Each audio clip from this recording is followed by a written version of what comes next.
స్తోత్రం, praise the Lord, హల్లెలూయా. దేవుని పరిశుద్ధ నామమునకు స్తుతి కలుగునుగాక. మరొకసారి మా యొక్క సియోను జీవమగల క్రీస్తు సువార్త పరిచర్యలకు మిమ్మల్నందరినీ ప్రేమపూర్వకంగా ఆహ్వానిస్తూ ఉన్నాం. దేవునికి మహిమ కలుగునుగాక. అనేక దినముల నుంచి ఇటు రీతిగా దేవుని యొక్క వాక్యము మీతో పంచుకోవటానికి కృప చూపించడం వంటి దేవాతి దేవుణ్ణి మరొకసారి హృదయపూర్వకంగా స్తుతిస్తూ ఉన్నాను.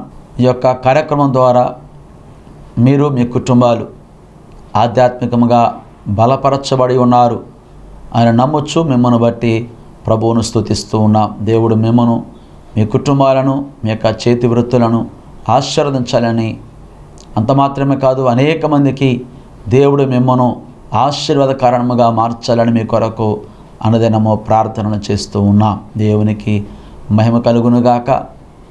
ఈ సందర్భములో ఈ యొక్క సియోను జీవము గల క్రీస్తు సువార్త పరిచర్యల యొక్క ఫౌండర్ అయినటువంటి డాక్టర్ యేసుపాదం గారికి, వారి కుటుంబానికి ప్రత్యేకమైన వందనాలు తెలియపరుస్తూ ఉన్నాం. దేవుడు వారికి ఇంకా మంచి ఆయురారోగ్యం అనుగ్రహించి తన పరిచర్యలో వాడబడడానికి ప్రభు కృపద ఇచ్చినట్లుగా వారి కుటుంబం కొరకు, వారి ప్రయాణముల కొరకు, పరిచర్య కొరకు ప్రార్థన చేయవలసిందిగా ప్రభు పేరట మీకు తెలియపరుస్తూ ఉన్నాను. అదేవిధముగా మా పరిచర్య కొరకు, సంఘము కొరకు ప్రార్థించవలసిందిగా ప్రభు పేరట మీకు తెలియపరుస్తూ ఉన్నాం. దేవునికి మహిమ కలుగునుగాక.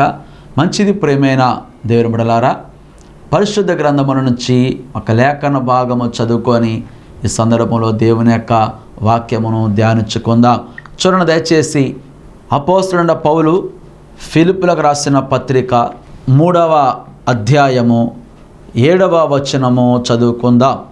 అయినను ఏవేవి నాకు లాభకరములై ఉండెనో వాటిని క్రీస్తు నిమిత్తము నష్టముగా ఎంచుకొంటిని. నిశ్చయముగా నా ప్రభు అయిన యేసుక్రీస్తును గూర్చిన అతి శ్రేష్టమైన జ్ఞానము నిమిత్తమై సమస్తమును నష్టముగా ఎంచుకొనుచున్నాను. ఆమె దేవుడు ఇట్టి లేఖన భాగమును మన వినికుడిలో దీవించునుగాక. ఆమేన్. స్తోత్ర. మంచిది ప్రియులారా, దేవుని యొక్క వాక్యమును ధ్యానించే ముందుగా కొన్ని మాటలు విందాం. స్మిత్ విగిల్స్వర్త్ అనబడే భక్తుడు చెప్పినటువంటి మాట మన జ్ఞాపం చేసుకుందాం. అని అంటున్నాడు కదా, there are 4 principles we need to maintain. First, read the word of God. Second, consume the word of God until it consumes you. Third, believe the word of God. Fourth, act on the word. దేవునికి స్తోత్రం కలుగును గాక. అనగా Smith విగిల్స్వర్త్ అనబడే భక్తుడు అంటున్నాడు కదా, క్రైస్తవ జీవితము కొనసాగించడానికి 4 విధములకు స్తోత్రములు ఉన్నవి అంటూ ఉన్నాడు. వాటిలో మొదటిది దేవుని యొక్క వాక్యమును చదువుట. రెండవదిగా దేవుని యొక్క వాక్యము మనలను వినియోగించడానికి ముందుగా మనము అట్టి వాక్యమును వినియోగించవలెను. మూడవదిగా ఏమైతే దేవుని యొక్క వాక్యమును వింటున్నామో అట్టి వాక్యమును నమ్మవలసి ఉన్నది. నాలుగవదిగా ఆ వాక్య ప్రకారముగా మనము జీవించవలసి ఉన్నది. దేవునికి స్తోత్రం కలుగునుగాక. మంచిది ప్రియులారా, దేవుని యొక్క వాక్యములో మనం చదివినటువంటి ఈ లేఖన భాగములో మనం గమనించినట్లయితే అపోస్తలుడైన పౌలు గారు ఫిలిప్పీ పట్టణంలో ఉన్నటువంటి సంఘానికి వ్రాస్తున్నటువంటి లేఖలో మనము యొక్క విషయాలన్నీ కూడా చదువుకొని ఉంటూ ఉన్నాం. దేవునికి స్తోత్రం కలుగునుగాక. చూడండి, ఈ యొక్క మరి వాక్యమును మనము ధ్యానించే ముందుగా ఈ యొక్క ఫిలిప్పీ పట్టణమునకు లేఖ వ్రాయవలసినటువంటి సందర్భము మన జ్ఞాపకం చేసుకున్నట్లయితే మొట్టమొదటిగా ఈ యొక్క ఫిలిప్పీ అనబడే పట్టణము అది మనం గమనించినట్లయితే పంగియస్ అనబడే ఆ కొండకు తూర్పు దిక్కున ఉన్నటువంటి అంగైటిస్ అనబడే నదీ తీరమున ఉంటూ ఉండేది పట్టణం. కాబట్టి ఈ యొక్క పట్టణము పేరు మొట్టమొదటిగా ఫిలిప్పీ కాదు కానీ క్రెనైదిస్ అనబడే పేరు కలిగి ఉంటూ ఉన్నది. అయితే చూడండి, మనము అందరం కూడా ఎరుగునటువంటి ప్రపంచ ప్రఖ్యాతిగాంచినటువంటి గ్రీకు చక్రవర్తి అలెగ్జాండర్ ది గ్రేట్ అనబడే ఆ అలెగ్జాండర్ యొక్క తండ్రి పేరు ఫిలిప్ అయి ఉంటామన్నది. ఆయన ఈ యొక్క కొండలో బంగారము మరియు వెండి గనులు ఉన్నవని తెలుసుకొని ఆ ప్రాంతమును ఆక్రమించుకొని ఆ ప్రాంతమంతా కూడా వశపరుచుకొని మాసిదోనియా ఆ యొక్క పరిసర ప్రాంతంలో యొక్క పట్టణం ఉంది కాబట్టి ఆ యొక్క ప్రాంతమును స్వాధీనపరుచుకొని దానికి ఫిలిప్ అనబడే తన పేరు మీద ఆ పట్టణం యొక్క పేరును మార్చినట్లుగా చరిత్ర తెలియపరుస్తూ ఉన్నది. దేవునికి స్తోత్రం కలుగును గాక.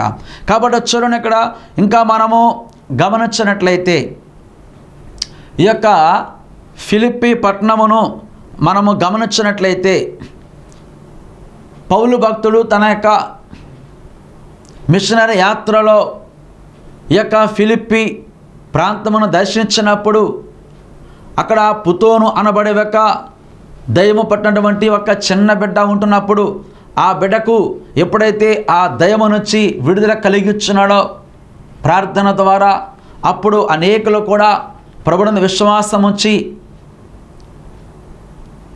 దేవుని యొక్క సన్నిధికి రావటము, ప్రభువును తెలుసుకోవటము, తద్వారా అక్కడ సంఘము స్థాపించబడింది పౌలు భక్తుని ద్వారా. దేవునికి స్తోత్రం కలుగును గాక. అంత మాత్రమే కాదు ప్రియులారా, ఇంకా మనం గమనించినట్లయితే లూదియా అనబడే ఒక స్త్రీ కూడా ఈ యొక్క పట్టణంలోని పౌలు గారి వాక్యము విని ఆమె పట్టబడి రక్షించబడినట్లుగా దేవుని యొక్క వాక్యం మనకి తెలియపరుస్తుంది. అదేవిధముగా మరి పౌలు శీలలో కలిసి దేవుని యొక్క స్వార్థను ప్రకటిస్తున్న సందర్భములలో ఆయనను తీసుకువెళ్ళి చెరసాలలో వేసినప్పుడు ఆ చెరసాల యొక్క ఆ చెరసాలలో ఉన్నప్పుడు వారు భక్తులిద్దరు కూడా కలిసి ప్రభువును ఆరాధన చేస్తూ కీర్తనల ద్వారా ప్రార్థన చేస్తున్నప్పుడు అక్కడ భూకంపం కలగటము, ఆ యొక్క చెరసాల యొక్క పునాదులు కదల్చబడటము, ఇవన్నీ చూచి ఆ చెరసాల యొక్క అధికారి తన కుటుంబంతో సహా వచ్చి రక్షించబడటము ఈ యొక్క ప్రాంతంలో జరుగుతూ ఉన్నది. దేవునికి స్తోత్రం కలుగును గాక. కాబట్టి చూడండి పిల్లారా, ఇంకా పలుమారులు ఆయన ఈ యొక్క ప్రాంతమును సందర్శించటము మనము గమనించవచ్చు. అంత మాత్రమే కాదు, ఈ యొక్క సంఘం యొక్క ప్రత్యేకమైన స్థితిని మన జ్ఞాపకం చేసుకున్నట్లయితే మరి ఎంతో ఆధ్యాత్మికముగా ఎదుగుచున్నటువంటి సంఘముగా కనబడుచున్నది. ఈ యొక్క మరి సంఘమును గురించి మనం గమనించినట్లయితే ఫిలిప్పీ పత్రికలో ఉన్నటువంటి 4వ అధ్యాయము 15-16 వచనాలు చదివినట్లయితే ఇక్కడ ఆ సంఘంతో మాట్లాడుచున్నా కదా, ఫిలిప్పీలారా, సువార్తను నేను బోధింపనారంభించి మాసిదోనియల నుండి వచ్చినప్పుడు ఇచ్చు విషయములోను పుచ్చుకొని విషయములోను మీరు తప్ప మరి ఏ సంఘపు వారును నాతో పాలువారు కాలేదని మీకే తెలియను అంటూ ఉన్నాడు.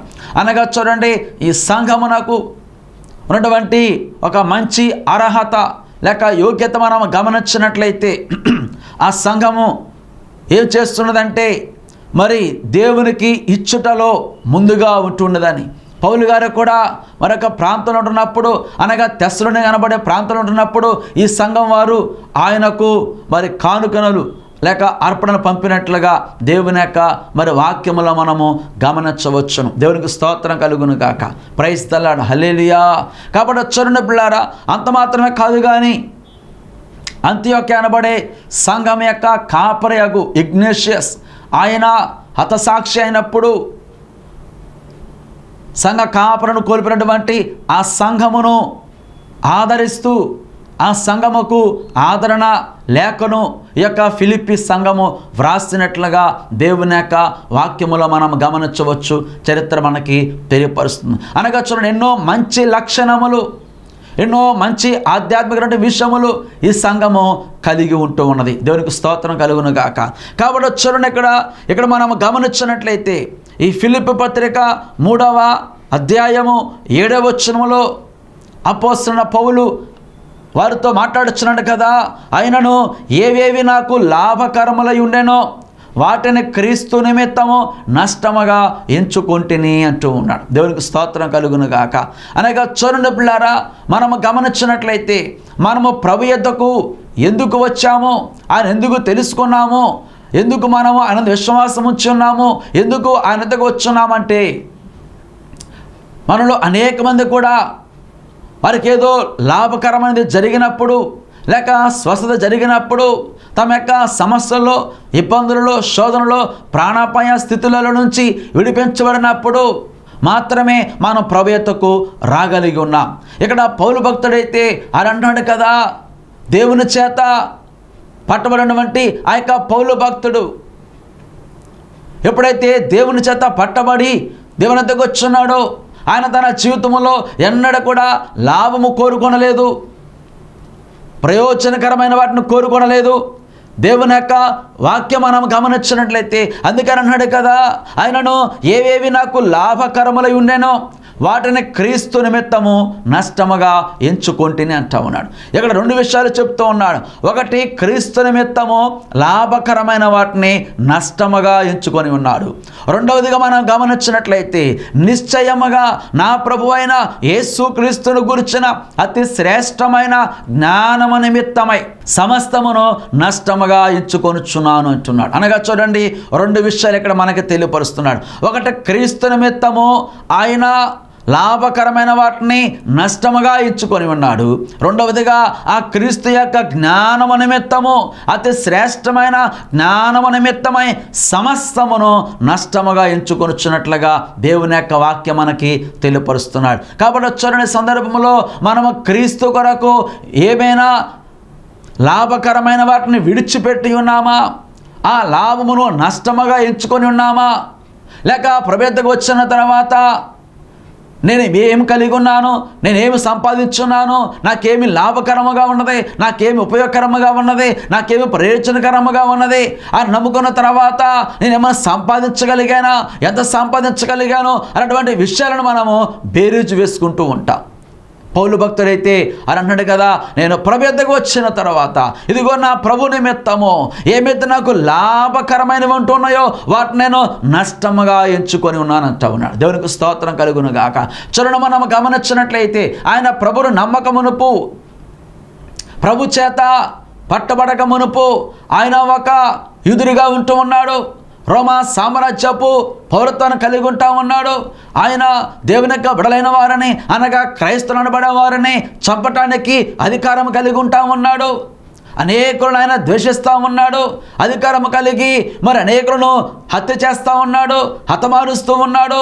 ఎంతో గర్విష్ఠుడిగా ఉంటా ఉన్నాడు, ఎంతో హింసించబడిగా ఉంటున్నాడు, దూషించబడిగా ఉంటూ ఉన్నాడు. తను ఈ లోకరీతిగా అధికారం కలిగి ఉంటా ఉన్నాడు. అదేవిధముగా ధర్మశాస్త్రమును కూడా ఆయన క్షుణ్ణముగా చదివినవాడుగా అనగా జ్ఞానము కలిగిన వాడుగా, విద్య కలిగిన వాడుగా ఉంటూ ఉన్నాడు.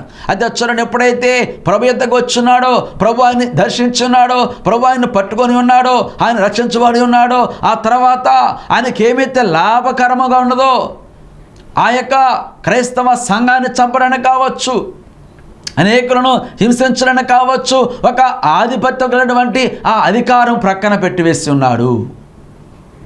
ఇంకా తనకి ఏమైతే ఉపయోగకరముగా ఉంటుందో అవన్నీ కూడా ప్రక్కన పెట్టివేస్తున్నాడు. ఆ రోమా సామ్రాజ్యపు ఆ పౌరసత్వమును ప్రక్కన పెట్టేసి ఉన్నాడు. ఆ యొక్క ఖడ్గమును ప్రక్కన పెట్టివేసి ఉన్నాడు. ఆ యొక్క గర్వమును లేక అధికారమును, తనకు ఉన్నటువంటి ఆ యొక్క క్రోధమును, ఇంకేమైతే అధికారము కలిగి ఉంటున్నాడో అవన్నీ కూడా ప్రక్కన పెట్టేసేసి అంత మునుపు మరి అనేకులను చంపడానికి వెళ్ళినటువంటి, విర్రవీగినటువంటి, ఎంతో గరిష్టంగా జీవించినటువంటి అధికారం కలిగినటువంటి ఈ వ్యక్తి ప్రభువును నమ్మిన తర్వాత ఆయనను ఎవరైతే చంపాలని చూస్తున్నారో సువార్త ప్రకటిస్తున్నందుకు వారి యొద్ద నుంచి పారిపోయే స్థితికి వచ్చాడు పౌలు భక్తుడు. అది నిజమైన మారు మనసు అని దేవుని యొక్క వాక్యం మనకు తెలియపరుస్తుంది. దేవునికి స్తోత్రం కలుగును గాక. ఈ దినాలు మనం గమనించినట్లయితే మరి బైబిల్ పట్టుకున్నప్పటికీ, ప్రార్థన చేస్తున్నప్పటికీ కూడా ఇదిగో గొడవలకు, అదేవిధముగా కొట్లాట్లకు, పోట్లాట్లకు, అదేవిధముగా పంతాలకు, అధికారం కొరకు, పదవి కొరకు, పదవి వ్యామోహం కొరకు అనేకులు ప్రాకులాడుచున్నారు. సంఘములలో కావచ్చు, మరి లోకములో కావచ్చు.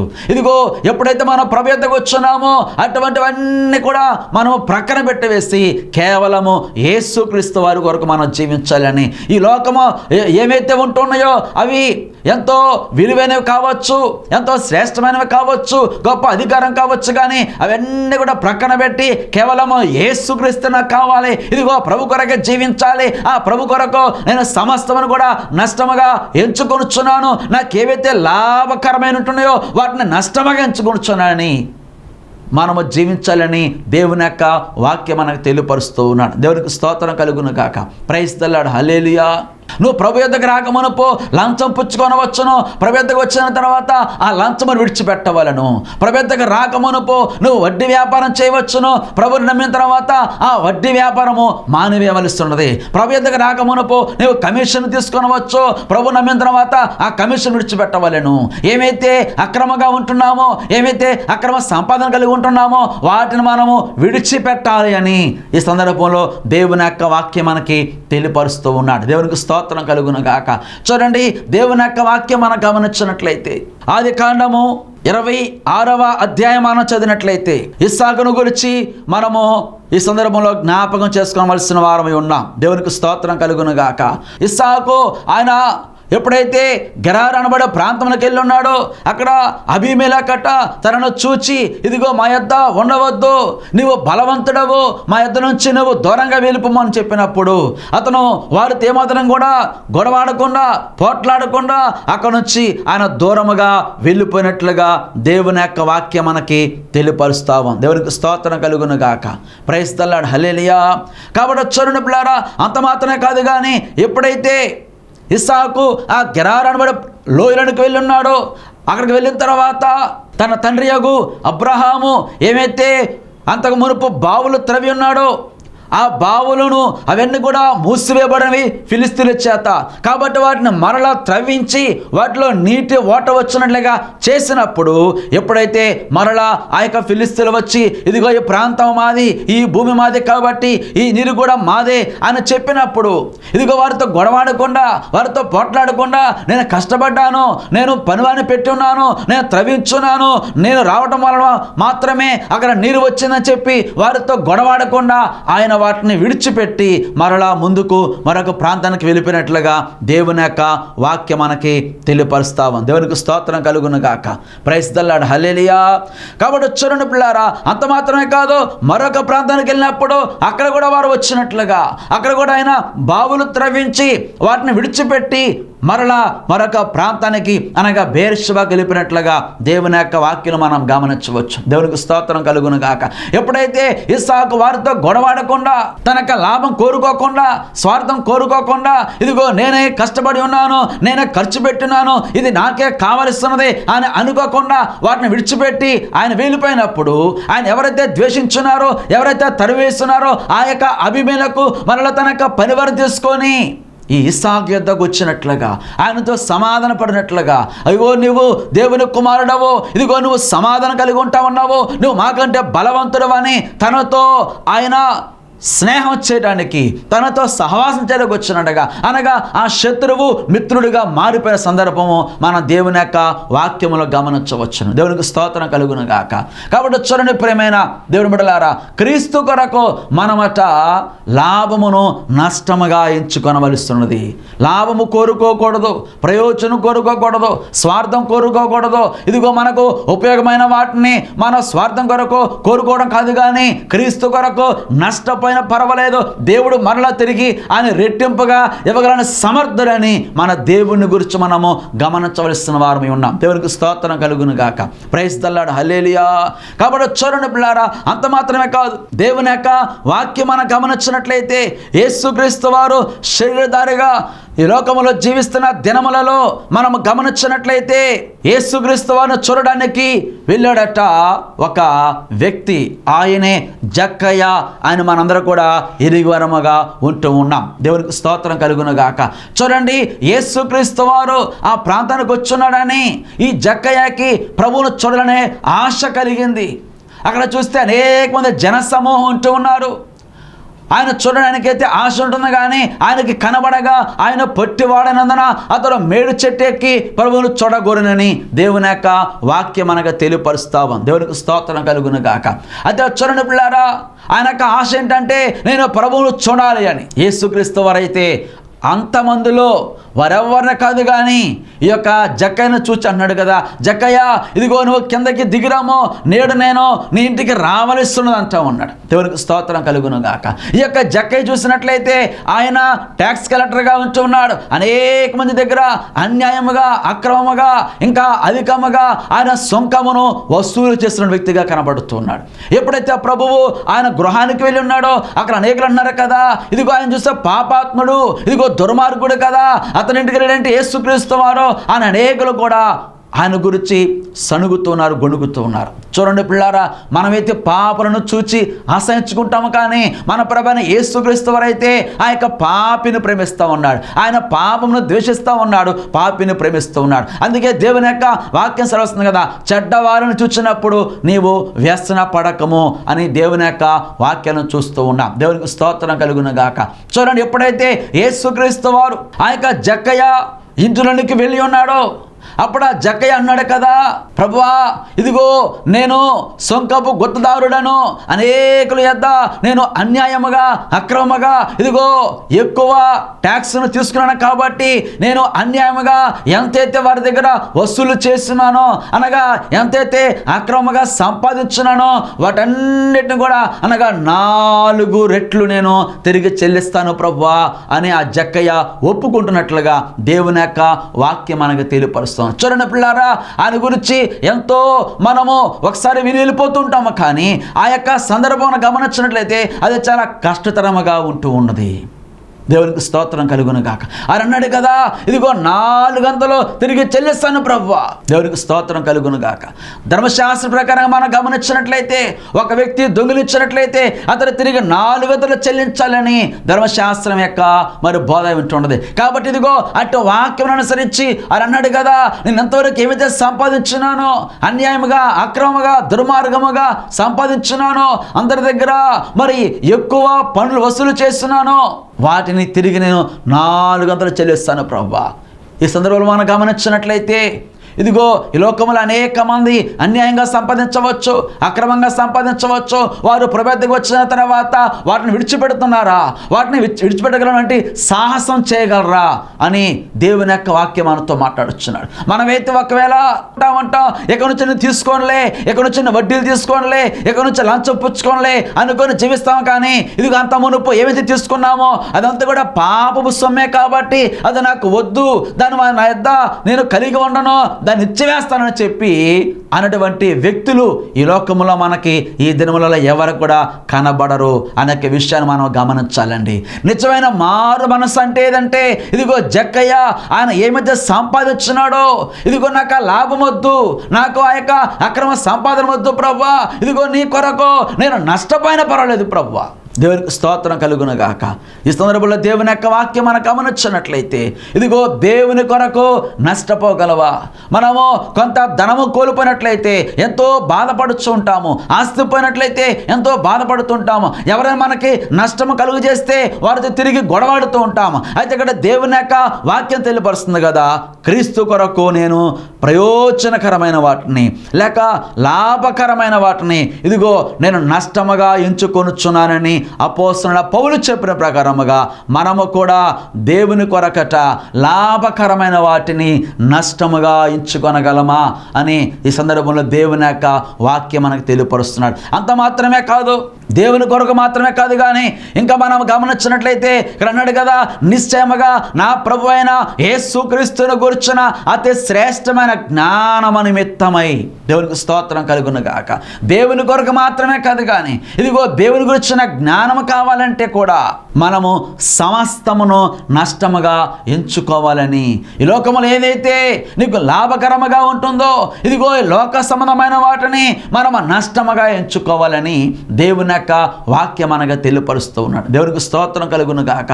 అనేకులైతే ఇదిగో దేవుని నమ్మిన తర్వాత లేక ప్రభుని ఎద్దకు వచ్చిన తర్వాత రక్షించబడిన తర్వాత నేను ఎంత సంపాదించగలిగాను, ఎల్లు సంపాదించున్నాను, ఎన్ని ఉద్యోగాలు సంపాదించున్నాను, ఎంత ధనము కూడగట్టున్నాను, ఎంత బంగారం కూడగట్టున్నాను అనే అదే ప్రశ్న మనం వేసుకుంటూ ఉంటాం. మనక బంధువులు కావచ్చు, రక్త సంబంధులు కావచ్చు, మనక స్నేహితులు, ఇరుగు పొరుగు వారు అనేకులు వచ్చి ఇదిగో నువ్వు యేసు ప్రభువుని నమ్ముకున్నావు కదా, నువ్వెంత సంపాదించున్నావో అని వారిని మనం ప్రశ్నిస్తూ ఉంటారు.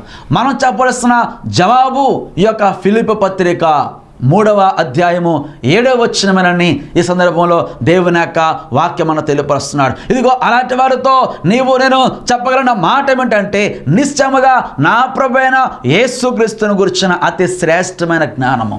దేవునికి స్తోత్రం కలుగును గాక.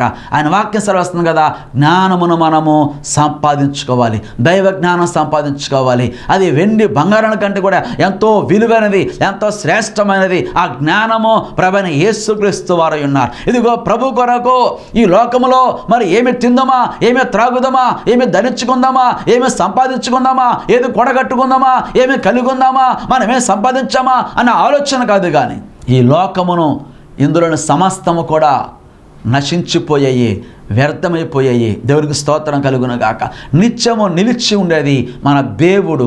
మన ఎవరైతే దేవుడిని విశ్వాసం ఉంచి రక్షించబడి ఉన్నారో, ఇదిగో మన ఆత్మ మనము నిత్యము నిలిచుంటాం. కాబట్టి నిత్యము ఉన్నటువంటి ఆ దేవాతి దేవుణ్ణి మనము స్తుతిస్తూ, సేవిస్తూ, ఘనపరుస్తూ ఆయనలో మనం ముందుకు సాగిపోవాలని. ఆయనలో ఉన్నట్లయితే ఇదిగో మనకేమి కొదువొచ్చాడు ఆయన తప్పగా మన అవసరాలు తీర్చగలడు, మన అక్కరాలు తీర్చగలడు, మనల్ని పోషించగలడు, మనల్ని స్వస్థపరచగలడు, మనల్ని వర్ధల చేయడు. మనకి ఏది కూడా తక్కువ కానివ్వడని ఈ సందర్భంలో దేవుని యొక్క వాక్యం ద్వారా తెలియపరుస్తున్నాడు. పిల్లారా, మనం తెలుసుకోవడం మాత్రమే కాదు, కానీ నిజ జీవితంలో అటువంటి అనుభవాన్ని కలిగి ఉండి అనేకులకు మనము సాక్షులముగా ఉండాలని ఈ సందర్భంలో యేసుక్రీస్తు వారు మన తరపున మనలైనా కోరుచు ఉన్నాడు. అటు విధముగా క్రీస్తు కొరకు నువ్వు లాభమును నష్టముగా ఎంచుకొనగలవా? ఇదిగో క్రీస్తు యొక్క జ్ఞానము కొరకు సమస్తము కూడా నష్టముగా ఎంచుకొనగలవా? లేక లాభం కోరుకుంటున్నావా, ప్రయోజనం కోరుకుంటున్నావా, స్వార్థం కోరుకుంటున్నావా, ఇంకా దీవెని కోరుకుంటా ఉన్నావా, ఇంకా ఆశీర్వాదం కోరుకుంటా ఉన్నావా? అవన్నీ కూడా మనకు ఆలోచన ప్రక్కన పెట్టి ప్రభు కొరకు జీవించాలి అనేక ఆలోచన కలిగి మనము ముందుకు సాగాలని దేవుని యొక్క వాక్యం మనం తెలియపరుస్తున్నాడు. మన ప్రభు అయిన యేసుక్రీస్తు వారు కూడా తండ్రి యొద్ద ఆయనకు ఎంతో గొప్ప మహిమ, ఘనత, ప్రభావం ఉంటే వాటిని విడిచిపెట్టి ఈ భూమి మీదకి ఆయన ఇదిగో సాటి ఒక మనిషిగా, పసి బాలుడుగా, ఒక పేద కుటుంబంలో జన్మించి ఆయన ఎన్నో శ్రమలో, ఎన్నో సమస్యలు ఎదుర్కొని మన కొరకు గొప్ప ఐశ్వర్యం ఉన్నటువంటి మన ప్రభువు ఆయనక్కడు దీనుడుగా, అదేవిధముగా దరిద్రుడిగా ఈ భూమి మీదకి వచ్చినట్లుగా దేవుని యొక్క వాక్యములో మనం గమనించవచ్చు. దేవునికి స్తోత్రం కలుగును గాక. ఆమేన్, ఆమేన్. ప్రార్థన. పరిశుద్ధుడా, ప్రేమగల మా తండ్రి, కృపగల మా ప్రభువ, సర్వశక్తిమంతుడా యేసయ్య, మీ యొక్క ఘనమైన నామాన్ని స్తుతిస్తూ ఉన్నాం. తండ్రి, ఇదిగో ప్రభువా, మీ ఎద్దకు వచ్చిన తర్వాత ఏమి కలిగి ఉన్నాం, ఏమి సంపాదించున్నాం, ఏమి పొందుకొనున్నాం అనే ఆలోచన కాకుండా, ఇదిగో ప్రభువా, నా ప్రభు కొరకు నేను ఏమి చేస్తున్నాను, నా యొక్క ప్రయోజనకరమైన వాటిని ఇదిగో నేను త్యాగం చేయగలనా, నేను త్యాగం చేయాలి అనేక మనస్సును మాకును అనుగ్రహించి మీ కొరకు జీవించే కృప దయచేయండి. ఎందరైతే మాటలు వినిచున్నారు ప్రభు, వారిని దర్శించును ఆయన మీరు బలపరచండి, దర్శించండి, స్థిరపరచండి, ఆశీర్వదించండి, వారికి ఉన్న ప్రతి అవసరత తీర్చమని యేసు పరిశుద్ధ నామమున అడుగుచున్నాము తండ్రి. ఆమేన్.